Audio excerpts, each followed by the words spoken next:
Happening team, hope you're doing fantastically well. So, in this core training topic, we're going to look at how to get the most out of your training. Now, when it comes to weight training, we have some kind of common issues that I'm seeing or have seen before. And I just want to make sure that, when you're going to the gym, when you're training from home, that you're getting the most out of it. Okay. Obviously, training is only one part of body and health transformation. But if you're not doing that part right, you're leaving a significant chunk of possible results on the table. Okay, so I'm just going to share my screen. It shouldn't take too long, so just keep attentive, hopefully for 5 to 10 minutes. And I'm going to go on the slides. Let's do that now. Okay, so how to get the most out of your training. Let me minimize myself. Right. So this is some common mistake that I'm seeing. Okay, and I've been training people in gyms for almost 9 years now. Two, but especially when I speak to you guys and do your weekly check-in forms, and I look obviously at the workouts that you're logging, there's some things I'm noticing. So number one is poor technique. Now, you have to send me videos, and this is actually important. In fact, if you're struggling with the technique or some videos, obviously some exercises, obviously watch the videos on the app. If you're still struggling, send me a video of yourself doing the exercise, okay? So I can troubleshoot, okay? That's really important. Not enough people, or not enough of you are sending me technique videos. I'm just assuming your technique's perfect. If it isn't, please send me videos, okay? Not focusing on the working muscles or not even knowing which muscles should be being used. We'll come on to that. Not pushing yourself enough with the weight, okay? Again, we will come on to that. You've got to push yourself out of your comfort zone, especially when you're actually moving more weight. Stopping when reps start to get hard. That's just a common mistake that a lot of people do. That's our comfort zone. We need to push ourselves out of that. Sloppy rest breaks. Again, a separate slide on that. And not keeping a log of weightlifting each workout so you can progress. Okay. So these are some common mistakes. We're going to work through these just to make sure. Again, you probably know all these. There might be one or two golden nuggets that you can be, oh, actually, I didn't know that, or I just forgot about that. Okay, so ways to progress. The first one is kind of obvious, the weight. So you do a squat with 10 kilos, and the next week you do a squat with 12 kilos. You progress with the weight. Okay, that one's kind of obvious. You don't always have to progress with weight. You could progress with reps, which means hitting the higher end of the rep range. So you look at your program, and let's say your squats are your first exercise, and the rep range is 10 to 12. So week one, you did 10 kilos for 3 sets of 10. The next week, you did 10 kilos for 3 sets of 12. Well done, you've progressed. You then hit the end of the rep range. So the next week, don't try to do 3 sets of 15. It's important. You then move up in weight to 3 sets of 12. Okay? Sorry, you then move up in weight to 12 kilos. So the next week, you try 12 kilos and you do 10 reps. The week after, you do 12 reps. Fantastic. Move up weight again. Okay? That's how you progress with weight and reps. Volume is kind of the total of the weight times set time reps. So if you just done what I said, and week one you did 10 kilos for 3 sets of 10, week two you did 14 kilos for 3 sets of 12, your total volume has increased, which is fantastic. That's what we want. Okay. You can also progress with a rest break. Okay. I will move, if I haven't already, or as you go on coaching with me, I will lower your rest breaks at some point. You realize that you might not need 90 seconds, you might need 75 seconds. That shows a better sign of recovery. We'll come on to rest a bit more. Trying to get down your rest to like 10 seconds is not the idea. Okay. Again, we will speak about that more. Just an idea of how you can progress. Technique. So first time you do a Romanian deadlift, your technique might be quite sloppy. And maybe, I don't know, you feel it in your back, you feel it in your hamstrings. Then after 3 weeks, your technique feels a lot better. Again, that shows you progress. That's fantastic. And even your recovery during the workout, maybe you don't feel so out of breath. After each workout, maybe you feel you can go to the gym the next day. Okay, so a lot of you will start off with 3 times a week weight training. And after, let's say, 4 to 6 weeks, you think, actually, Sam, I can do 4 times a week. That shows your recovery is different. So these are all just ways that you're progressing. It's not always about weight. Okay, so if you think, I haven't moved the weight up in this exercise, look at the other factors as well. So important to note here, the more is not always better. Okay, we want to progress with our training, as I just spoke about, but not at the expense of not training properly. Okay, so you're better off training what properly means than doing 5 times a week where it's half-hearted, you're tired, reps are sloppy. There's no point in doing that. Okay, again, even during the workout, you're better off, and most plans I've given you will only be, let's say, 1 to 2 exercises per muscle group. So you're better off just doing that than trying to do 4 exercises with poor quality. Okay, so let's say you're training your quads and you've got a squat and a reverse lunge. You might just do those 2 exercises for your quads, and actually you do them properly, and that's all you need. You don't need to then do leg press or leg extension, and they're just sloppy reps, and there's just there's no benefit from them. If anything, it's just going to make you more tired and more sore, and actually you're not even going to progress properly. Okay, so execution is key. There's a few examples here. Now, I want you to ask yourself next time you go to train, or next time you're doing a certain exercise, am I using the muscle groups that I'm meant to be using? Am I just going through the motions?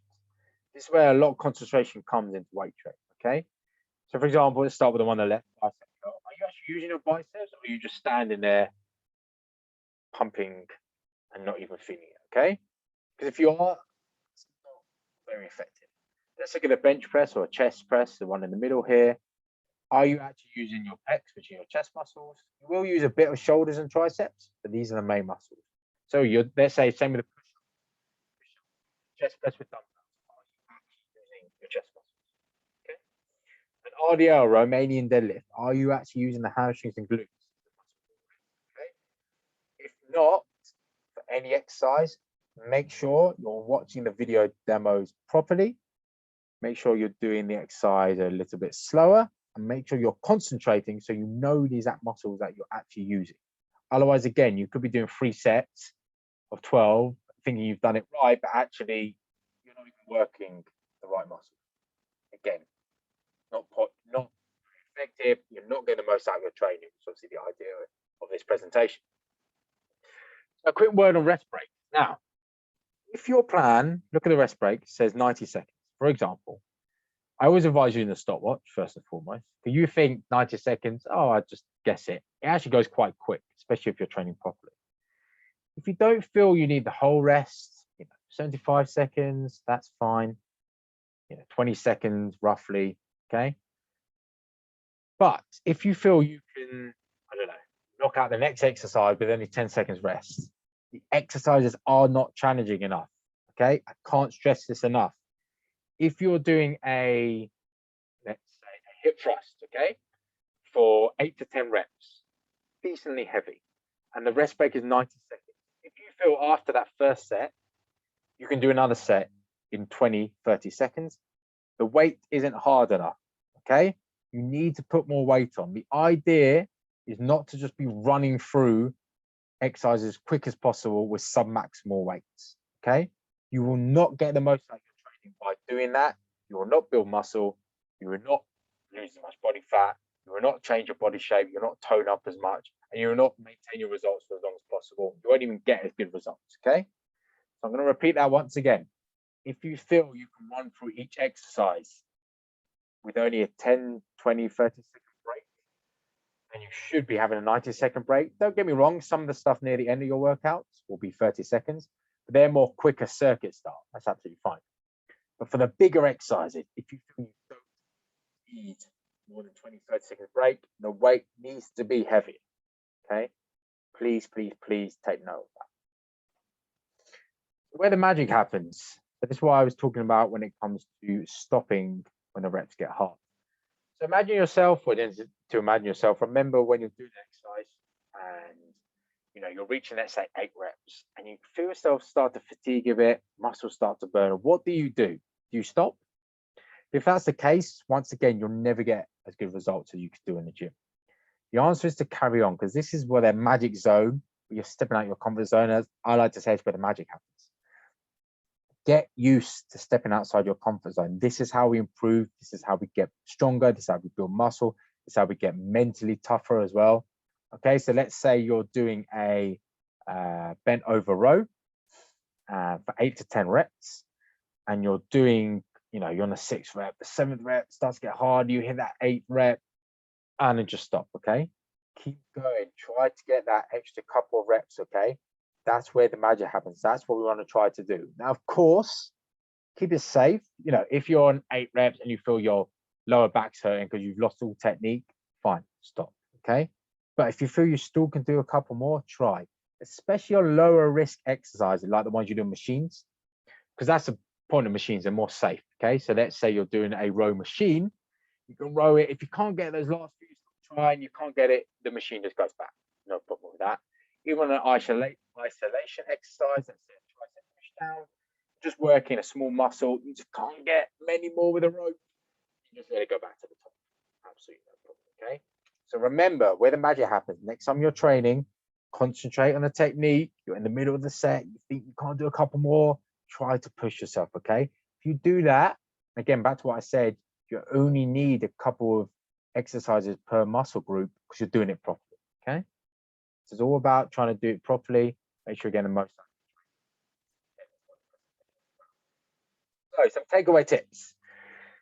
Go on to your next workout. I want you to look at your workout beforehand, go through each exercise with the aim of how much weight you want to lift. Okay, if you've logged it properly, let's say again, last time you did 12 kilos for a goblet squat, the aim of this week is either to do more reps or I'm going to try and do 14 kilos. Even if it's just for the last set, maybe set 3, your aim is to do 14. Okay, the muscles I want to work mainly my quads. A squat will hit a lot of muscles, but I want to focus that I'm using all my leg muscles, especially my quads. Okay, I have good technique, but I don't want to hurt my lower back. I want to keep my chest up. Okay, just think about that. Let's say you're warming up on the treadmill 5 minutes before. Again, push yourself as hard as you can while keeping good technique. This will become easier with more experience. Just think about it every single time. Focus on every rep of each set. Most reps might only be 6 to 12. Just focus, okay? Don't be distracted. Don't be talking to anyone. Don't be looking around. The more you can focus on every rep and every set, the less total sets you will need. And again, your results will be better. Okay? Remember, not every exercise or every workout will be absolutely awesome. I'm not saying you're going to hit a PB every single time. That's not the point. Most will be a 7 out of 10. You might improve on 1 or 2. Okay, and you might feel pretty good. The idea, especially in those lower days when you just don't feel great, maybe the weight won't be as heavy. You focus on some execution a bit more, and on those days where you just feel absolutely fantastic, then try and push the weight a bit more. Okay, but again, don't always expect every exercise, every workout to be 9 out of 10. That doesn't happen. Okay, but on those days where it does, try to push a bit more weight. Okay, so there's some takeaway tips, and I want to leave you with one question. Next time you work out, imagine if there was a camera watching you train, what would it say about your efforts? If the answer is not going to look very good, I know you can do it a little bit. So this seminar will be saved on the group. I advise you refer back to it at least every couple of months. Okay, and just make sure when you're going to do your next weight training session, maybe you're watching this before you go to train, hopefully giving you a bit of motivation, giving you a bit of a pump. Okay, just make sure you get the most out of your workouts. Remember, your workouts can be 3 to 4 times a week, only 3 to 4 hours. You need to make the most of it. Okay, so I hope that helps. As always, any questions,